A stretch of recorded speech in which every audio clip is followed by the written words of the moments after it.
ये 200 बार भी बहसकार करेंगे, एक भी अवैध घुसपैठियों को इस देश में हम वोट नहीं देंगे। ये हमारे एनडीए का पॉलिसी है मान्यवर। डिटेक्ट मतलब ढूंढो, डिलीट करो, मतदाता सूची में नाम काटो और उनको डिपोर्ट करो। हम संवैधानिक प्रक्रिया कर कर डिटेक्ट, डिलीट और डिपोर्ट ये पूरा करेंगे। ये क्यों सदन छोड़कर भाग गए? मैं इनके सामने तो कोई बात भी नहीं कर रहा था, ना कांग्रेस पार्टी के सामने बात कर रहा था। मैं तो बात कर रहा था घुसपैठियों को देश के बाहर निकालने की। अब ये तो देखिए साहब, अगर मैंने इतने सारे आरोप करे श्री जवाहरलाल नेहरू पर, इंदिरा गांधी पर, इनके पिताजी पर, सोनिया जी पर, तब भागते तो लाजिम था। ये घुसपैठियों को लिए भाग गए क्योंकि उनकी हमारी पॉलिसी है डिटेक्ट, डिलीट और डिपोर्ट। उनकी पॉलिसी है नॉर्मलाइज कर दो घुसपैठ को, उसके बाद में मान्यता प्रदान कर दो और चुनाव में मतदाता सूची में डालकर फॉर्मलाइज कर दो। मगर साहब ये लंबे समय तक नहीं चलना। मैं मेरे मन से मानता हूं, मेरे पार्टी के सिद्धांत तो है ही, मगर मैं मानता हूं कि जनसांख्यिकी में इतना बड़ा परिवर्तन देश के लिए बहुत बड़ा खतरा है। यह देश एक बार जनसांख्यिकी के आधार पर बट चुका है और हम नहीं चाहते कि आने वाली पीढ़ी ये देश के भी बंटवारे दिखे। इसलिए ये बहुत जरूरी है कि इस देश से घुसपैठ को रोकना पड़ेगा। मान्यवर, ये कहते हैं कि घुसपैठ हो रही है, भारत सरकार की जिम्मेदारी नहीं है। मान्यवर, मैं आज बताना चाहता हूं, घुसपैठ हो रही है भारत बांग्लादेश की सीमा से। वहां पर कुल 2216 किलोमीटर बॉर्डर है, इसमें से 1653 किलोमीटर बॉर्डर बन चुकी है। अब 563 कहां बाकी रही है मान्यवर मालूम है? केवल और केवल एक राज्य बंगाल। आसाम का पूरा हो गया, मेघालय का पूरा हो गया, त्रिपुरा का पूरा हो गया, जम्मू कश्मीर का पूरा हो गया, पंजाब का पूरा हो गया, राजस्थान का पूरा हो गया, गुजरात का पूरा हो गया, खाली बंगाल का बाकी रखा है। और मैं आज कहना चाहता हूं टीएमसी के लोगों को भी, ये राहुल जी के साथ में रहकर घुसपैठिया बचाओ यात्रा बिहार में निकली, साफ हो गए। आप भी घुसपैठियों को बचाओगे तो वहां भारतीय जनता पार्टी का विजय तय। मान्यवर, ये कहते हैं कि घुसपैठ क्यों हो रही? आप बॉर्डर नहीं बनाने देते, फेंसिंग नहीं करने दोगे, घुसपैठ नहीं होगी। फिर भी चलो, मैं पूछना चाहता हूं कि घुसपैठ होकर सबसे पहले घुसपैठिया कहां आता है? कहां आता है? तो गांव में आता है। पटवारी को मालूम नहीं पड़ता, गांव के थाने वाले को मालूम नहीं पड़ता। इसकी मतदाता सूची में नाम डालने के लिए आधार कार्ड कहां बनता है? वहीं बनता है। उसका राशन कार्ड कहां बनता है? बंगाल में बनता है। और मतदाता सूची में कौन सी मतदाता सूची में ऐड होता है? तो बंगाल में होते। आपकी कोई जिम्मेदारी नहीं है।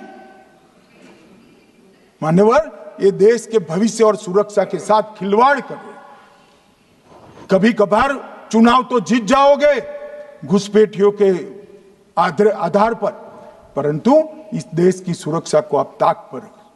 मैं आज कहना चाहता हूं मान्यवर, बिहार की जनता ने एक बहुत महान फैसला किया है घुसपैठिया बचाओ यात्रा के खिलाफ जनादेश दिया। और बंगाल भी ये करने जा रहा है मान्यवर, आने वाले दिनों में करेंगे, उनको मालूम नहीं।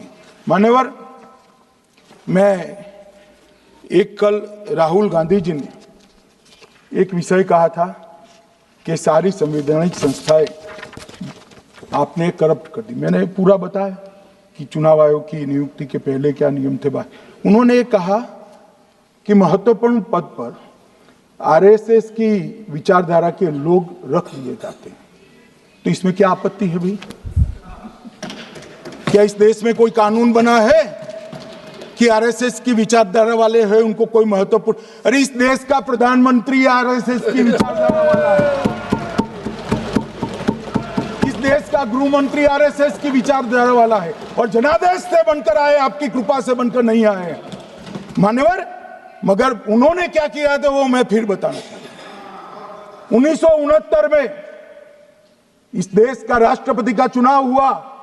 1969 में इंदिरा जी अपनी पार्टी के अंदर ही संघर्ष करती थी। पार्लियामेंट्री बोर्ड ने राष्ट्रपति के चुनाव के प्रतिनिधि के रूप में कांग्रेस पार्टी का अधिकृत उम्मीदवार बनाया श्री संजीव रेड्डी को, और इंदिरा जी ने प्रधानमंत्री रहते हुए अपने पार्टी के मैंडेट को ही डिफाई कर कहा कि राष्ट्रपति का चुनाव में वोटिंग अंतर आत्मा की आवाज से करनी चाहिए, और उन्होंने श्री वीवी गिरी को प्रत्याशी बनाया मान्यवर।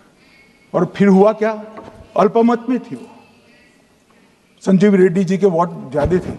जीतने के लिए उन्होंने कम्युनिस्टों से समाधान किया और इस देश की सारे संस्थान पर, शिक्षा संस्थान पर, महत्वपूर्ण संवैधानिक पद पर कम्युनिस्टों को बिठाने का काम ये इंदिरा गांधी जी ने,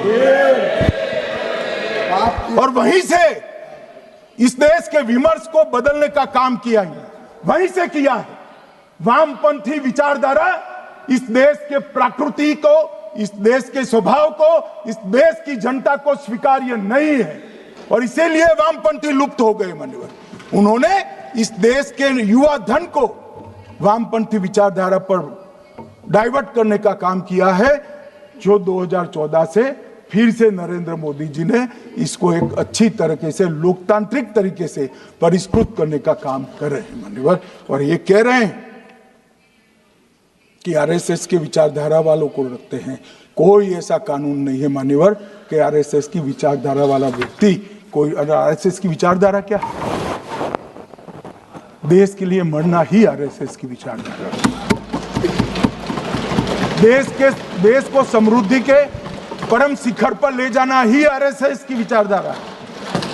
देश की संस्कृति का झंडा बुलंद करना ही आरएसएस की विचारधारा। ये क्या समझाते हैं? हम ऐसे मान लेंगे? हम नहीं डरते साहब किसी से, हम नहीं डरते। मैं मेरी ही बात करता हूं।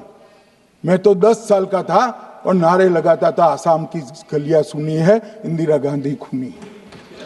हम तो वहां से लड़ते लड़ते आए हैं, हम नहीं डरते मान्यवर। और मान्यवर, इन्होंने कहा कि वोट चोरी से जीतते हैं, वोट चोरी से नहीं जीते हैं। आपने सर्जिकल स्ट्राइक का विरोध किया, इसलिए हम जीते। आपने एयर स्ट्राइक का विरोध किया, इसलिए जीते हैं। आपने 370 हटाने का विरोध किया, इसलिए जीते हैं। आपने राम मंदिर बनाने का विरोध किया, इसलिए जीते हैं। आपने घुसपैठियों को हटाने का विरोध किया, इसलिए जीते हैं। आपने सीएए का विरोध किया, इसलिए हम जीते हैं।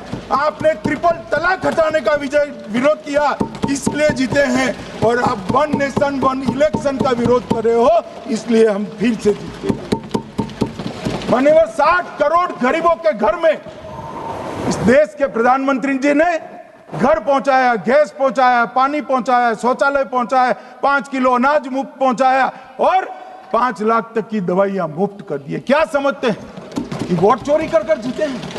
इस देश के इंफ्रास्ट्रक्चर को 40 साल देख लीजिए और हमारे 11 साल देख लीजिए, इंफ्रास्ट्रक्चर को 3 गुना बढ़ाने का काम हमारे प्रधानमंत्री नरेंद्र मोदी, और इसलिए जनता हमें जिताती है।